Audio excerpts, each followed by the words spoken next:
Target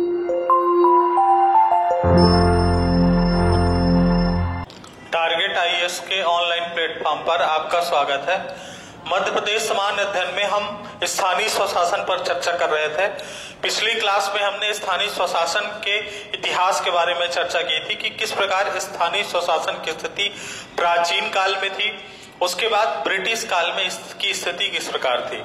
British काल में हमने आपको बताया कि ब्रिटिश काल में कुछ वायसरायों ने इस पर जोर देने की कोशिश की और कुछ अधिनियम जब आए, जैसे 1919 का भारत शासन अधिनियम आया, 1935 का जो भारत शासन अधिनियम आया, उसमें थोड़ा बहुत जोर दिया गया। उसके बाद संविधान सभा में जब इस पर बहस शुरू होना स्टार्ट हुई, तो संविधान सभा में इसमें जब बहस स्टार्ट हुई तो दो टुकड़ों में संविधान सभा बट गई।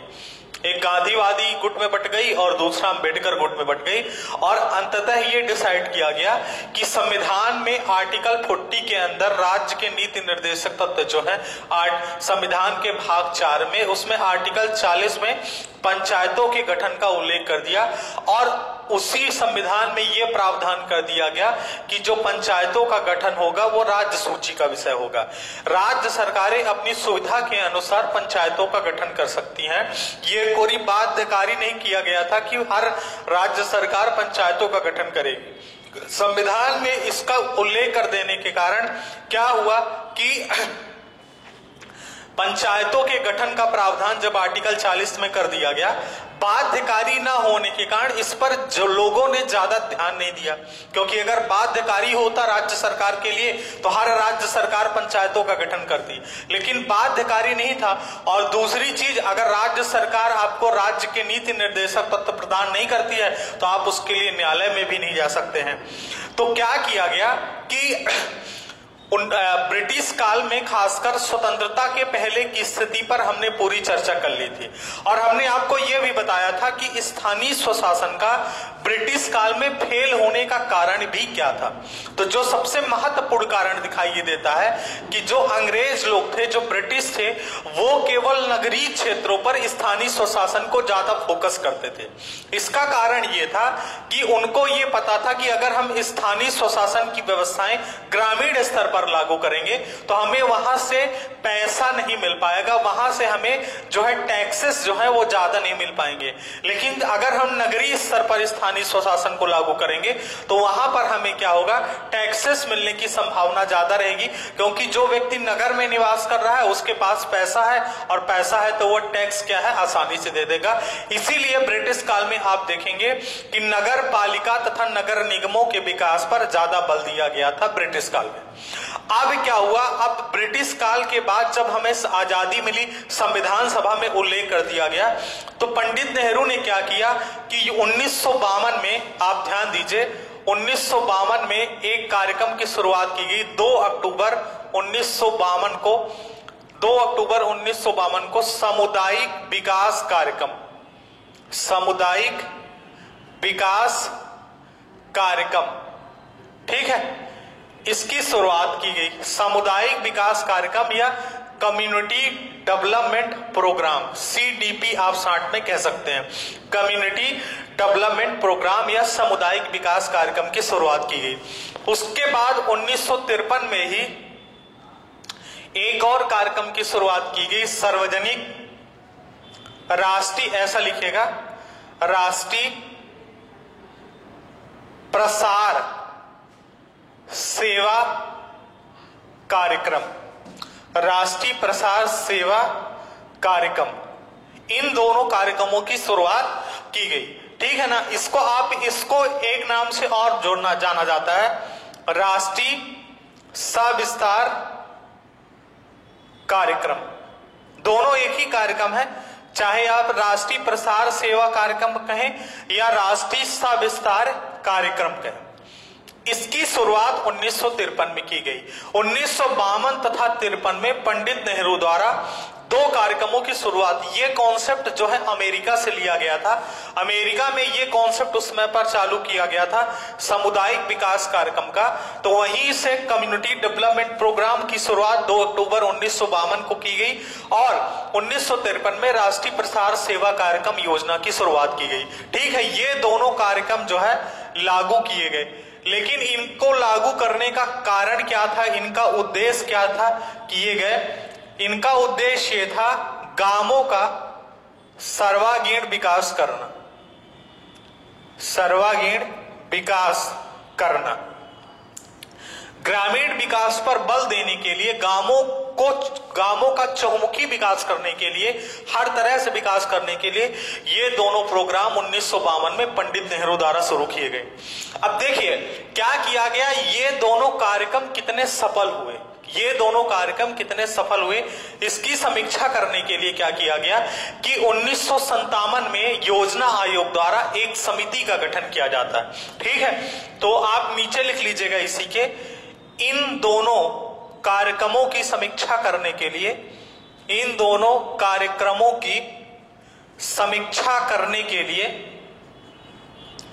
समीक्षा करने के लिए योजना आयोग द्वारा, वर्तमान समय में तो योजना आयोग है नहीं, नीति आयोग है, तो योजना आयोग द्वारा,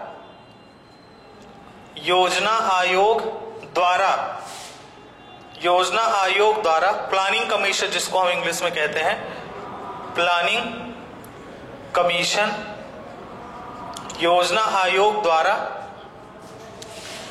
बलवंत राय मेहता, बहुत इंपॉर्टेंट नाम है बलवंत राय मेहता, ठीक है, बलवंत राय मेहता की अध्यक्षता में, बलवंत राय मेहता की अध्यक्षता में एक समिति का गठन किया गया, एक समिति का गठन किया गया। देखिए ये दोनों कार्यक्रम जो सामुदायिक विकास कार्यक्रम था, कम्युनिटी डेवलपमेंट प्रोग्राम, और राष्ट्रीय प्रसार सेवा कार्यक्रम, ये दोनों कार्यक्रम जमीनी स्तर पर कितना सफल हुए, कितना सक्सेसफुल हुए, इन कार्यक्रमों की जांच करने के लिए क्या किया गया कि योजना आयोग ने बलवंत राय मेहता की अध्यक्षता में क्या किया, एक समिति का गठन किया। ठीक है, अब वो कौन सी समिति, उस पर हम चर्चा करते हैं। उसको आप देख लीजिए कि कौन सी समिति थी, क्या उसने क्या देखा, क्या सुझाव दिए। ठीक है, इस पर जो है अब हम जो है चर्चा करते हैं। जो समिति थी उस समिति का नाम था, 1957 में एक समिति गठित की गई, 1957 में बलवंत राय मेहता समिति।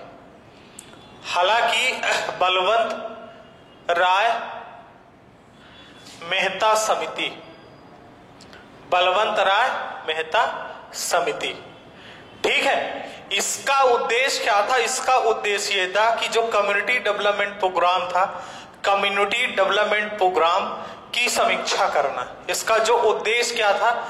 उद्देश्य ये था कि जो राष्ट्रीय विकास कार्यक्रम और राष्ट्रीय प्रसार सेवा कार्यक्रम लागू किया गया था, उन दोनों की समीक्षा करना या कम्युनिटी डेवलपमेंट प्रोग्राम की समीक्षा करना। इन्होंने समीक्षा की और समीक्षा करने के बाद उसकी रिपोर्ट प्रस्तुत की, और रिपोर्ट में ये उन्होंने कहा कि जो कम्युनिटी डेवलपमेंट प्रोग्राम है वो क्या है, असफल है, पूरी तरह से वो क्या है, आपका फेल है। और फेल होने के इन्होंने कारण बताए। इन्होंने ये बताया कि जो राष्ट्रीय, मनीष थोड़ा पानी लाना, राष्ट्रीय विकास सेवा कार्यक्रम और दूसरा जो है आपका सामुदायिक विकास कार्यक्रम, ये दोनों कार्यक्रम जमीनी स्तर पर क्या है, फेल हो गए हैं। और फेल होने का जो इनका कारण है, कारण ये है कि सरकार तथा सरकारी मशीनरी जो है, सरकार तथा सरकारी मशीनरी का ज्यादा हस्तक्षेप होना, ठीक है, ये एक प्रमुख कारण इन्होंने बताया कि क्या है कि जो कोई भी प्रोग्राम लॉन्च किया गया है, जो भी प्रोग्राम लॉन्च किया गया है, उस पर सरकार का और जो सरकारी मशीनरी है, क्योंकि कोई भी प्रोग्राम अगर आपको ग्रामीण स्तर पर लॉन्च करना है और कोई भी उस समय पर ऐसी व्यवस्था नहीं है, तो जो भी प्रोग्राम लॉन्च होगा वो जिले स्तर से किया जाएगा। ठीक है ना, क्यों? क्योंकि राज्य सरकार सीधे क्या करेगी, जो जिले का सबसे बड़ा अधिकारी होगा उसी को क्या करेगी, जिम्मा सौंप देगी। तो ग्राउंड स्तर पर क्या है कि सरकार का और दूसरी चीज जो मशीनरी है उस समय पर सरकार की, जो अधिकारी है सरकारी, उनका ज्यादा हस्तक्षेप था। इसलिए ये योजना पूरी तरह से क्या हुई, असफल हो गई। इसलिए ये योजना पूरी तरह से असफल हो गई। तो उनसे ये पूछा गया कि भाई असफल हो गई तो ये योजना सफल कैसे होगी, इसको सुझाव दीजिए कि किस प्रकार ये सफल हो। तो इन्होंने क्या किया कि सफलता के लिए, इसकी सफलता के लिए सुझाव दिया। सफलता के लिए क्या दिया, सुझाव दिया। और वो जो सुझाव था वो एक तरह से इतिहास बन गया। इन्होंने जो सफलता का सुझाव दिया, उन्होंने ये बोला कि लोकतांत्रिक विकेंद्रीकरण का सिद्धांत दिया। उन्होंने लोकतांत्रिक विकेंद्रीकरण, विकेंद्रीकरण। अब ये शब्द बहुत इंपॉर्टेंट है और इसको समझना बहुत इंपॉर्टेंट है। लोकतांत्रिक विकेंद्रीकरण का मतलब यह है कि सत्ता की जिम्मेवारी निचले स्तर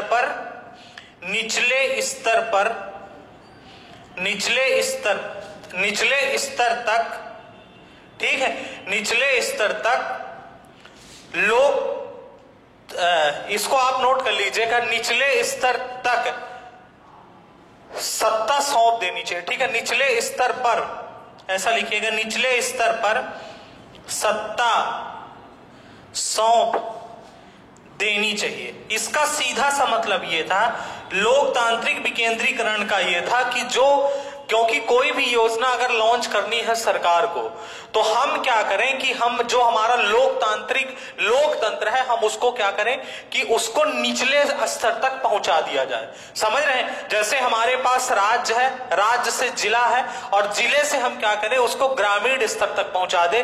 तो उन्होंने ये बोला कि लोकतंत्र का विकेंद्रीकरण कर दिया जाए, सत्ता को निचले स्तर पर सत्ता सौंप देनी चाहिए। मतलब जो स्थानीय लोग हैं वहां के स्थानीय लोगों को ही सत्ता सौंप देनी चाहिए। तो यहां से जो सबसे महत्वपूर्ण पॉइंट निकल के आया कि अगर इस प्रोग्राम को सफल करना है तो सफल करने का कार्य सफल किस तरह से किया जा सकता है कि लोकतांत्रिक विकेंद्रीकरण कर दिया जाए, लोकतंत्र का विकेंद्रीकरण कर दिया जाए। और ये किस प्रकार से किया जाएगा, इसका मतलब ये था, इसको आप ये भी कह सकते हैं कि लोकतंत्र को निचले स्तर तक पहुंचा दिया जाए। लोकतंत्र को निचले स्तर तक पहुंचा दिया जाए, निचले स्तर तक पहुंचा दिया जाए। लोकतंत्र को निचले स्तर तक क्या किया जाए, पहुंचा जाए। मतलब यह था कि निचले से निचले स्तर तक लोकतंत्र की क्या किया, लोकतंत्र को पहुंचा दिया जाए, जिससे वहां के स्थानीय लोगों को क्या करे, स्थानीय लोगों में लोकतंत्र की भावना जागृत हो और ज्यादा से ज्यादा लोग लोकतंत्र के में क्या करें, भाग लेने लगे। और उन्होंने एक चीज और कही कि लोकतांत्रिक विकेंद्रीकरण का जो सिद्धांत दिया उसमें यह कहा कि जो लोकतांत्रिक विकेंद्रीकरण है, उन्होंने इसका एक ढांचा दिया। और वो ढांचा ये था कि हम क्या करें कि जो लोकतंत्र है उसको निचले से निचले स्तर तक किस प्रकार पहुंचाया जाए, इसके लिए उन्होंने एक ढांचा तैयार किया। और वो जो ढांचा था, उन्होंने ये बोला कि ग्राम स्तर पर क्या किया जाए, ग्राम पंचायतों का गठन किया जाए। ग्राम स्तर पर ग्राम पंचायतों का गठन किया जाए। ग्राम पंचायतों का गठन कहां पर किया जाए, ग्राम स्तर पर किया जाए। दूसरी चीज, ब्लॉक लेवल पर ब्लॉक पंचायतों का गठन किया जाए। ठीक है, ब्लॉक लेवल पर या विकास खंड स्तर पर, विकास खंड स्तर पर ब्लॉक पंचायतों का गठन किया जाए, या इसी को बोलते हैं पंचायत समिति। पंचायत समिति का गठन किया जाए। और जिला स्तर पर जिला परिषद का गठन किया जाए। उन्होंने ये बोला कि लोकतांत्रिक विकेंद्रीकरण का सिद्धांत दिया और बोला कि लोकतंत्र को निचले स्तर तक पहुंचा दिया जाए।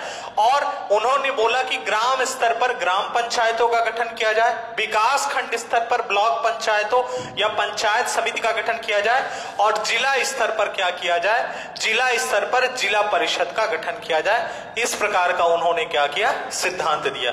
इसीलिए बलवंत राय मेहता को लोकतांत्रिक विकेंद्रीकरण का जनक कहा जाता है। ये पॉइंट नोट कर लीजिएगा, बहुत इंपॉर्टेंट है।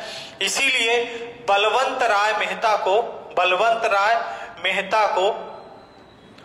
भारत में लोकतांत्रिक विकेंद्रीकरण का जनक कहा जाता है। लोकतांत्रिक विकेंद्रीकरण का जनक कहा जाता है। यह क्वेश्चन बहुत इंपॉर्टेंट बन जाता है कि भारत में लोकतांत्रिक विकेंद्रीकरण का जनक किसे कहा जाता है, तो वो किसे कहा जाता है, आपका बलवंत राय मेहता को कहा जाता है। अब देखिए, आज जो कॉन्सेप्ट 1957-58 में बलवंत राय मेहता द्वारा प्रस्तुत किया गया था, वर्तमान में भारत में जो लोकतांत्रिक विकेंद्रीकरण है वो इसी प्रकार है कि ग्राम स्तर पर ग्राम पंचायतें हैं, विकास खंड स्तर पर ब्लॉक पंचायतें हैं और जिला स्तर पर क्या है, जिला परिषद है। ठीक है, ये चीज जो है उन्होंने बताई। उसके अलावा क्या किया, उन्होंने बोला कि जो ये लोकतांत्रिक विकेंद्रीकरण का ढांचा है इसको पूरे देश के अंदर लागू कर देना चाहिए। इसीलिए जो ये स्वरूप इन्होंने प्रस्तुत किया 1958 में, जो राष्ट्रीय विकास परिषद है, नेशनल डेवलपमेंट काउंसिल NDC, या राष्ट्रीय विकास परिषद ने इसको मंजूरी दे दी। राष्ट्रीय विकास परिषद ने क्या कि इसको मंजूरी दे दी। जब राष्ट्रीय विकास परिषद ने इसको 1958 में मंजूरी दे दी कि लोकतांत्रिक विकेंद्रीकरण का जो ये ढांचा है उसको पूरे देश में लागू कर दिया जाए, तो क्या किया, उस समय देश के जो प्रधानमंत्री थे पंडित जवाहरलाल नेहरू ने, उन्होंने भारत में पंचायती राज व्यवस्थाओं के गठन की शुरुआत कर दी। और पहली पंचायती राज संस्था का गठन आपने सुना होगा, गांधी जी की जयंती पर 2 अक्टूबर 1959 को राजस्थान के नागौर जिले के बगदरी गांव में क्या किया गया, पंचायती राज संस्थाओं का शुभारंभ किया गया। ठीक है, तो यहां से ये चीजें आप नोट कर लीजिएगा, हम पूरी चीज यहां से मिटा रहे हैं। अब स्टार्ट सीधे करते हैं, 2 अक्टूबर 1959 पर चलते हैं। NDC की मंजूरी के बाद क्या किया गया कि 2 अक्टूबर 1959 को, ठीक है, देखिए ये जो सब प्रोग्राम है अधिकतर 2 अक्टूबर को ही शुरू किए जा रहे हैं। क्यों? क्योंकि गांधी जी ग्राम स्वराज योजना के सबसे ज्यादा पक्षधर थे। उनका ये कहना था कि हिंदुस्तान का जो दिल है वो गांवों में बसता है, राम राज्य की वो बात करते थे। उनका ये कहना था कि गांवों, देश का विकास तब तक नहीं हो सकता जब तक गांवों का विकास ना हो, इसीलिए अधिकतर प्रोग्राम 2 अक्टूबर को शुरू किए जाते थे। तो 2 अक्टूबर 1959 को राजस्थान के नागौर जिले के बगदरी गांव, ये गांव का नाम याद रखिएगा, बगदरी गांव में पंडित नेहरू द्वारा पंचायती राज संस्थाओं का शुभारंभ किया जाता है। ठीक है, शुभारंभ किया जाता है। तो यहां से एक इंपॉर्टेंट क्वेश्चन ये बनता है कि भारत में पहली बार पंचायती राज व्यवस्था कब लागू की गई थी, तो आप बताएंगे 2 अक्टूबर 1959 को। कहां से लागू की गई थी? राजस्थान के नागौर जिले के बगदरी गांव से यह योजना शुरू की गई थी।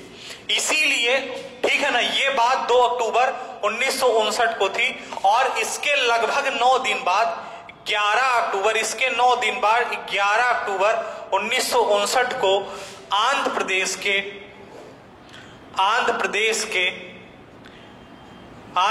के महबूबनगर जिले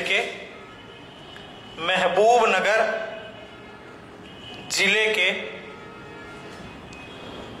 ठीक है, गांव का नाम इसका जो है महबूबनगर जिले के सादनगर विकास खंड से, सादनगर विकास खंड में भी इसका शुभारंभ किया गया। ठीक है ना, तो 2 लगातार पंचायती राज संस्थाओं का शुभारंभ किया गया। पहला 2 अक्टूबर 1959 को राजस्थान के नागौर जिले के बगदरी गांव में पंडित नेहरू ने पंचायती राज संस्थाओं का शुभारंभ किया और 11 अक्टूबर 1959 को आंध्र प्रदेश के महबूबनगर जिले के सादनगर विकास खंड में पंचायती राज संस्थाओं का शुभारंभ किया, पंचायती राज व्यवस्था का शुभारंभ किया। ठीक है, तो ये दोनों क्वेश्चन जो है आपके एक इंपॉर्टेंट क्वेश्चन बन जाते हैं यहां से। इसीलिए भारत में, आप नोट कर लीजिएगा, इसीलिए भारत में पंडित नेहरू को पंडित नेहरू को पंचायती राज व्यवस्थाओं का जनक कहा जाता है। ये भी एक इंपॉर्टेंट पॉइंट। भारत में पंचायती राज व्यवस्थाओं का जनक किसे कहा जाता है? तो पंडित नेहरू को कहा जाता है। ठीक है, क्योंकि ये दोनों कार्यक्रम पंडित नेहरू द्वारा जो है भारत में शुरू किए गए। सॉरी, ये दोनों जो आपके उद्घाटन है पंडित नेहरू द्वारा किए गए। और भारत में एक तरह से आप कह लीजिए कि पंडित नेहरू ने जो पंचायती राज व्यवस्थाओं के लिए राष्ट्रीय सामुदायिक विकास कार्यक्रम और राष्ट्रीय प्रसार सेवा कार्यक्रम शुरू किया, वो असफल हुआ। असफल होने के कारण नई समिति आई, बलवंत राय मेहता समिति। बलवंत राय मेहता समिति की सिफारिश पर लोकतांत्रिक विकेंद्रीकरण का सिद्धांत प्रस्तुत किया गया और उन्होंने एक ढांचा तैयार किया कि जो सत्ता का विकेंद्रीकरण है उसको 3 स्तर पर बांट देना चाहिए। 3 स्तर पर उन्होंने बताया कि सबसे निचले स्तर पर ग्राम स्तर पर ग्राम पंचायत का गठन किया जाए, जिला स्तर पर ब्लॉक स्तर पर ब्लॉक पंचायत या पंचायत समिति का गठन किया जाए तथा जिला स्तर पर जिला परिषद का गठन किया जाए। और जब इन्होंने इस कॉन्सेप्ट को प्रस्तुत किया तो पंडित नेहरू ने सीधे क्या किया कि एनडीसी जो नेशनल डेवलपमेंट काउंसिल थी, राष्ट्रीय विकास परिषद ने इस प्रोग्राम को मंजूरी दी और 2 अक्टूबर 1959 को राजस्थान के नागौर जिले में उद्घाटन कर दिया। और उसके बाद आंध्र प्रदेश के महबूब नगर जिले के साध नगर गांव विकास खंड में इसका शुभारंभ कर दिया गया। लेकिन आप देखिए 1959 की कहानी है ये धीरे, लेकिन ये योजना जो है पंडित नेहरू ने जो आपकी लोकतांत्रिक विकेंद्रीकरण का सिद्धांत प्रस्तुत किया, यह सिद्धांत भी स्थानीय स्वशासन को पूरी तरह से विकसित नहीं कर पाया और ये कॉन्सेप्ट भी फेल हो गया। इसके फेल होने के कारण क्या मिलते हैं? ठीक है ना, यह कार्यक्रम भी आप यहां पर लिख लीजिए, यह कार्यक्रम भी पूर्णतः सफल नहीं हुआ। यह कार्यक्रम भी पूर्णतः सफल नहीं हुआ। ठीक है ना, पूर्णतः सफल नहीं हुआ। अब ये एक थोड़ा सा सफल नहीं हुआ। क्यों सफल नहीं हुआ? अगर इसके बारे में चर्चा की जाए तो थोड़ा सा इसमें कुछ पॉइंट इंपॉर्टेंट हैं जिनको हम बता देते हैं। देखिए 1959 के बाद देश में कुछ ऐसी स्थितियां बनी जिसमें क्या है कि ये कार्यक्रम पूरी तरह से सफल नहीं हो पाया। लेकिन इसमें कुछ ऐसे कारण हैं जो उस समय देश की स्थिति क्या थी और कुछ ऐसे कारण भी थे जो जनरली कारण जो है देखने को मिलते हैं। जैसे अगर पहले कारण की बात की जाए तो धन की कमी। अगर इसके असफल होने के कारण पर चर्चा किया जाए कि इतना बड़ा प्रोग्राम जो है आपका, ठीक है, लोकतांत्रिक विकेंद्रीकरण का जो सिद्धांत था कि सत्ता को निचले स्तर तक पहुंचा दिया जाए, जो लोग कहते थे कि स्थानीय स्वशासन का विकास नहीं हो रहा है, देश में पंचायती राज संस्थाओं का विकास नहीं हो रहा है, ये योजना लॉन्च की गई और योजना असफल हो गई, पूरी तरह से सफल नहीं हो पाई।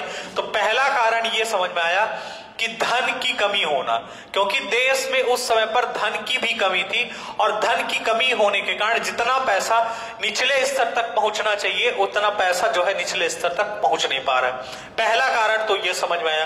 दूसरा कारण ये होना कि उस समय पर जो पंचायतें थी, पंचायतों में नियमित चुनाव नहीं होते थे।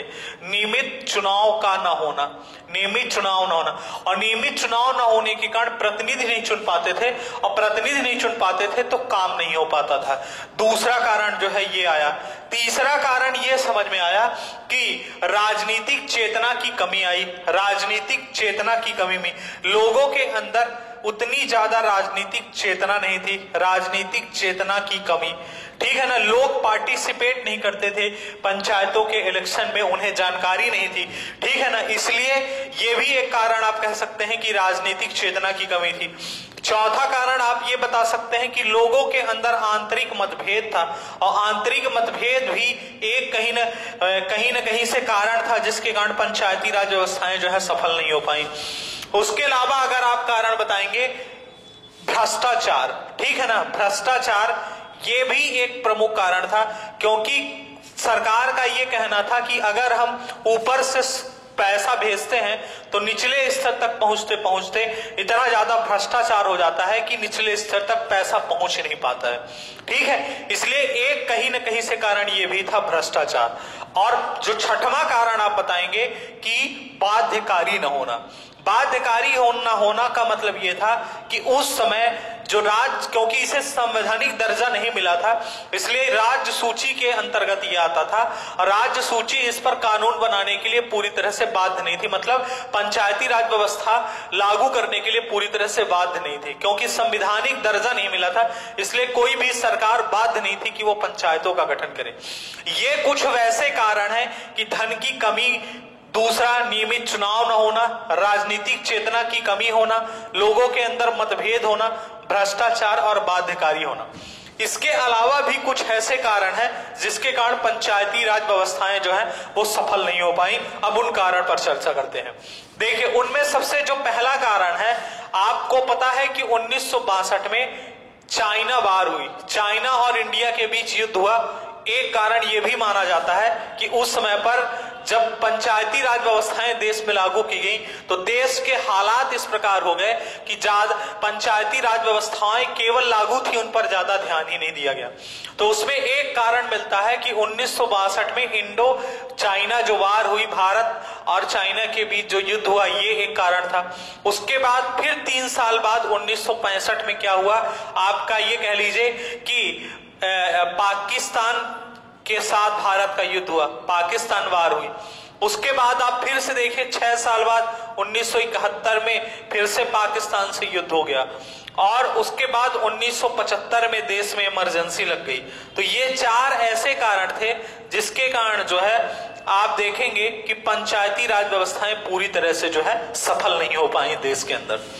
तो क्या किया गया, 1975 में जब देश में इमरजेंसी लगी, इमरजेंसी के बाद 1977 में चुनाव हुए, और 1977 में चुनाव होने के बाद क्या हुआ, देश में एक नई सरकार आती है, और नई सरकार आने के कारण जनता पार्टी की सरकार आ जाती है 1977 में। आप देखेंगे, ठीक है, यहां पर हमने जो कारण लिखे हैं, ये कारण जो है जो हमारे देश में पंचायती राज व्यवस्था लागू की गई उसके असफल होने के कारण है। उनमें से ये जो आपके कारण हम यहाँ पर लिखे हैं, इनमें से कुछ वैसे कारण हैं जो वास्तविक रूप से जो है दिखाई देते हैं, और कुछ वैसे कारण हैं कि देश में उस समय इस प्रकार के हालात पैदा हो गए, क्योंकि भारत में लगातार 3 युद्ध झेलने पड़े भारत को, 62 में, 65 में, 71 में और 75 में इमरजेंसी देखनी पड़ी, जिसके कारण इन योजनाओं पर उतना ज्यादा धन खर्चा नहीं किया गया, या इन योजनाओं पर उतना ज्यादा ध्यान नहीं दिया गया, जिसके कारण ये योजना जो है सफल नहीं हो पाई। उसके बाद 75 के बाद 1977 में चुनाव होते हैं, और 77 में चुनाव होने से एक नई पार्टी आ जाती है उस समय देश में, और वो पार्टी थी 1977 में आती है जनता पार्टी। और जनता पार्टी की सरकार में प्रधानमंत्री बनते हैं कौन, मोरारजी देसाई। ठीक है, मोरारजी देसाई ने क्या किया कि मोरारजी देसाई ने सबसे पहला काम ये किया, क्योंकि पंचायती राज व्यवस्थाओं पर उनको ध्यान देना था, तो सबसे पहले जो कांग्रेस द्वारा पंचायती राज व्यवस्थाओं में बलवंत राय मेहता कमेटी का जो विकेंद्रीकरण का सिद्धांत था, उसको उन्होंने खारिज कर दिया। अब पंचायती राज व्यवस्थाओं पर बल देने के लिए उन्होंने क्या किया, एक नई समिति का गठन किया। ठीक है ना, देश में पंचायती राज व्यवस्थाओं को मजबूत करने, पंचायती राज संस्थाओं के गठन के लिए क्या किया गया, एक समिति का गठन किया गया। 1978 में, 1977 में एक समिति का गठन किया गया, अशोक मेहता समिति। अशोक मेहता समिति, ठीक है ना, अशोक मेहता समिति का गठन किया गया। अशोक मेहता समिति ने क्या किया, 1978 में अपनी रिपोर्ट प्रस्तुत कर दी। 1978 में अशोक मेहता समिति ने क्या किया, अपनी रिपोर्ट प्रस्तुत कर दी, और उस रिपोर्ट में अशोक मेहता समिति ने क्या किया, 3-4 प्रमुख सिफारिशें की। उनमें कौन कौन सी सिफारिशें की गई उन पर आप बताएंगे। सबसे पहली जो सिफारिश थी वो ये थी कि उन्होंने 3 स्तरीय पंचायती राज व्यवस्थाओं की जगह क्या किया कि 2 स्तरीय पंचायती राज व्यवस्थाओं की बात कही। ठीक है,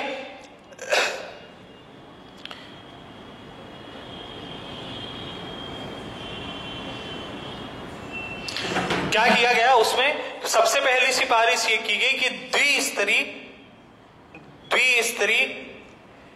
पंचायती राज, द्विस्तरीय पंचायती राज व्यवस्थाओं की सिफारिश की। सबसे पहली सिफारिश तो उन्होंने ये की, और द्विस्तरीय पंचायती राज व्यवस्थाओं की सिफारिश में उन्होंने क्या कहा कि देखिए उन्होंने द्विस्तरीय पंचायती राज व्यवस्थाओं के गठन की बात की, तो उनमें ये बोला कि ब्लॉक स्तर पर ब्लॉक पंचायतें हों, ठीक है ना, ब्लॉक स्तर पर ब्लॉक पंचायत या इसी को कहेंगे पंचायत समिति। पंचायत समिति कहां पर होनी चाहिए? ये विकास खंड स्तर पर या ब्लॉक स्तर पर। और दूसरी चीज जिला स्तर पर जिला परिषद होनी चाहिए, जिला परिषद जिला स्तर पर। ये दो बात उन्होंने क्या की, उस द्विस्तरीय पंचायती राज व्यवस्थाओं में की।